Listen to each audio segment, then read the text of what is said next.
During Reading Workshop, you get to read the books you are interested in.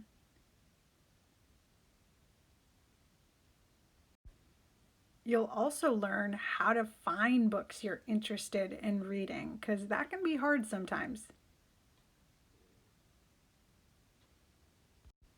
You'll learn your reading style.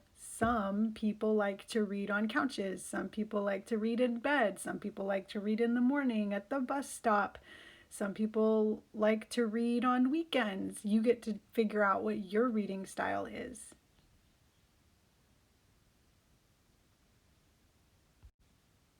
You'll also learn how to recommend books that you love to your classmates. You'll learn how to have meaningful discussions with your classmates.